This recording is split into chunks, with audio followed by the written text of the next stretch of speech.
Hello again and welcome to the Code Louisville organization. This video will be a tutorial on how to get started in Asana.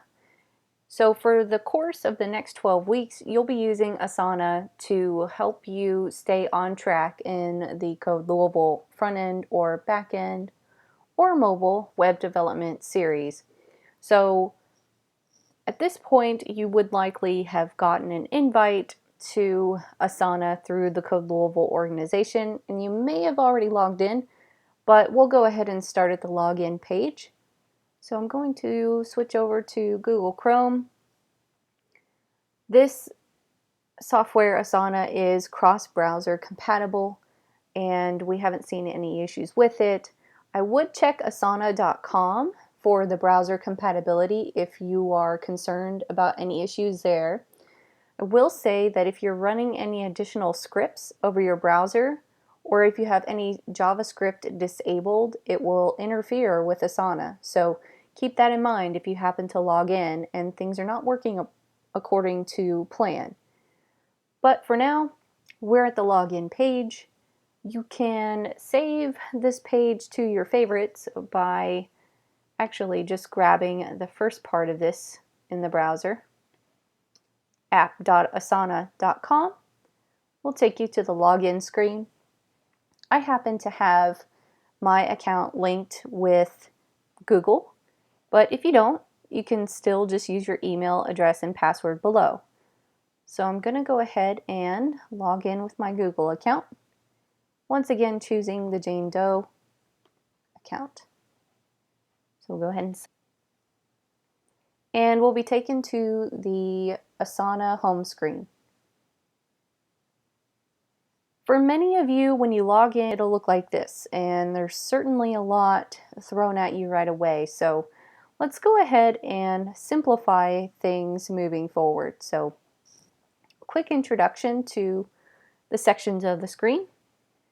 Down below, you'll see some videos for newcomers, an introduction to Asana, a little bit about teamwork. Asana is actually used throughout the software development industry by companies large and small to help them keep track of their agile or waterfall processes that they use to build products.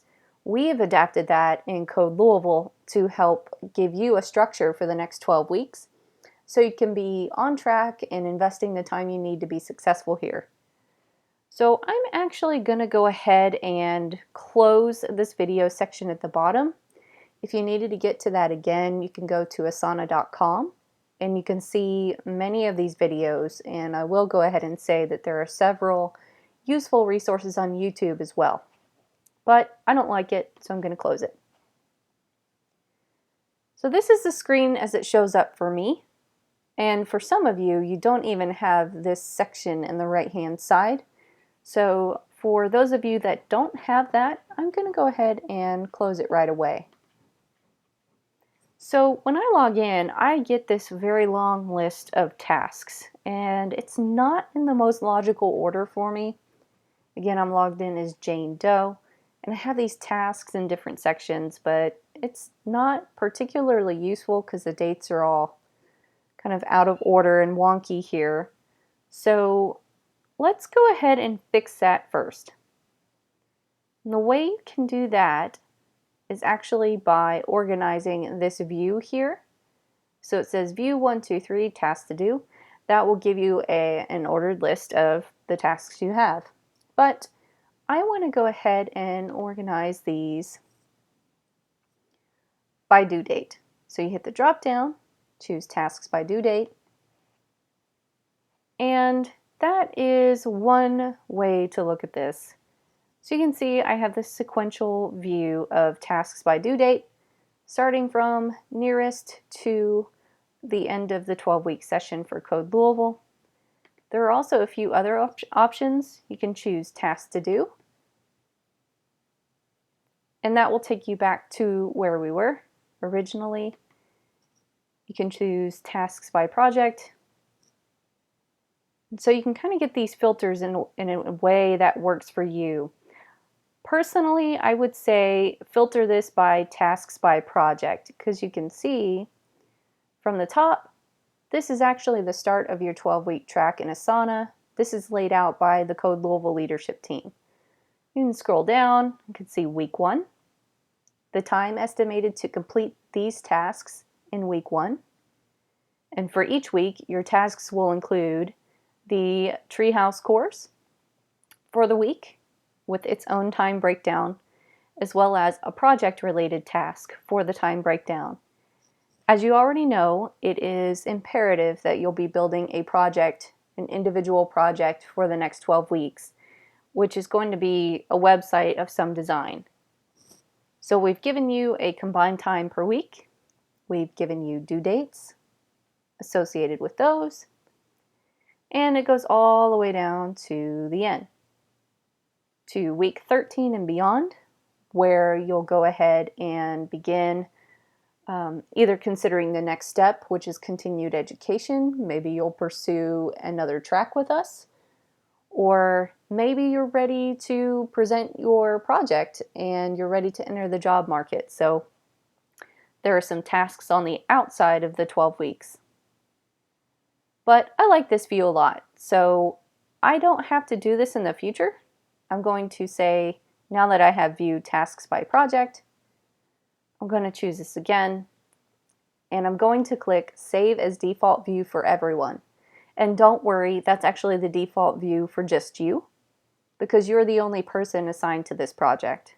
And we'll see what we mean by project here in a second, but just to make your lives easier going forward so you don't have to resort this every time, say Save as Default View for Everyone.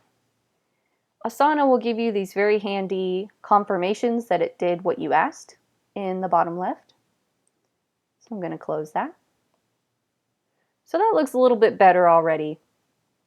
But every person in Code Louisville is assigned a project with their name in it. I can see mine here, Jane Doe's front end track. And I can actually see that I'm part of a team in Asana called July Front End Mondays, and I can see a bunch of people. This can be really daunting if you're needing to find your tasks quickly. So here's what I recommend you do. Find your name in the list, and that should correspond to the day of the week that you'll be attending the in-person session.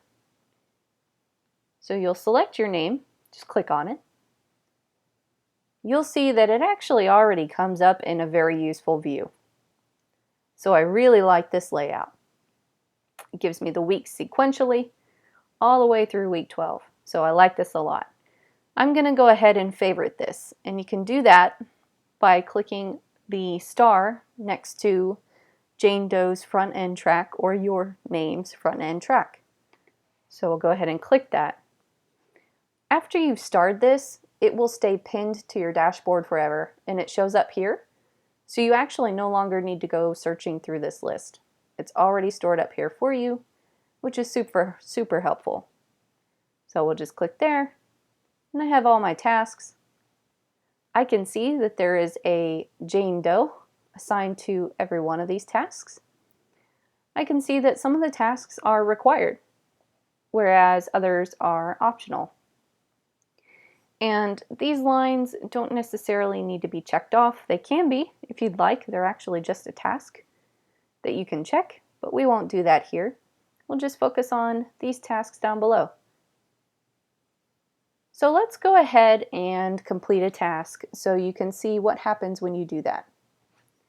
I'm going to say that I've already gone to my Treehouse account and I've signed up for front-end web development. For some of these tasks, you can just check it off and it goes away. But some tasks actually have details underneath the tasks. For example, let's go ahead and choose download Sublime Text. So this is an optional task. But what if I don't really know what Sublime Text is and I don't really know what this task is asking me to do? For those of you whose screen did not pop up with this, you'll come up to the right-hand side and choose this See Task Details tab. When you do that, we provided a brief explanation for what this task is asking. So you can see Sublime Text is a free text editor, and you can choose other alternatives. So, okay, so that makes sense. So I can check this off, and I can do so here or back in the main list here. I'm going to go ahead and check that off. You can see it fills in with this green checkbox, and it actually disappears from my overall list.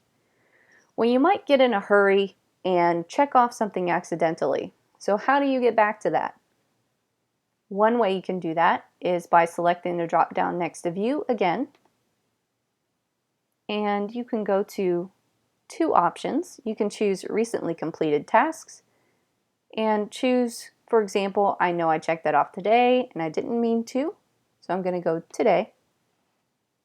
And there is Download Sublime Text. And I didn't really do that quite yet. I just got a little overzealous. So if you click to check again, it will go away. You'll see Asana lets us know in the bottom that's been marked incomplete.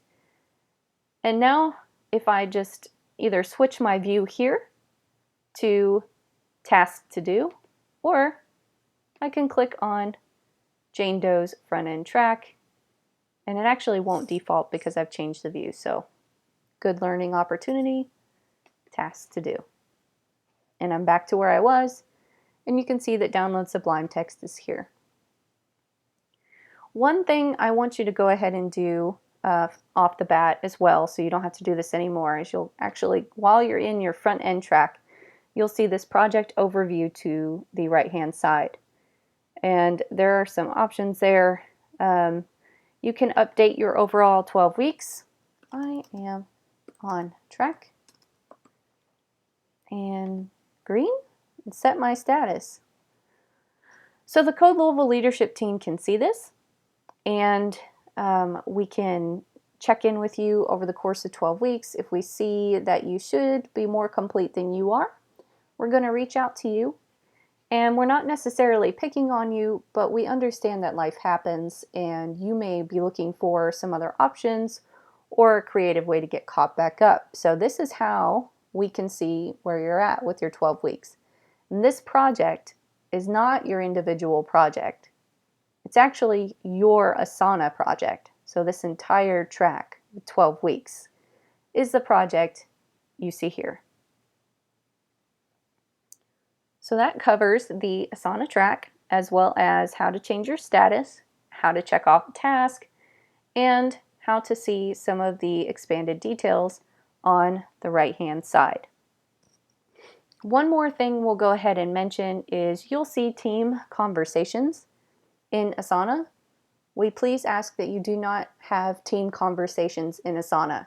We want you to drive all traffic to Slack because your mentors and your counterparts will be regularly accessing Slack for collaboration. So team conversations is actually in beta. We don't prefer to use that for Code Louisville right now. And that is just about it for the introduction to Asana. Again, you'll just follow this through the 12 weeks. You can download the Asana app for your phone if you'd like to be kept accountable on a daily basis. It does a great job of reminding you. And otherwise, we will see you at the in-person sessions.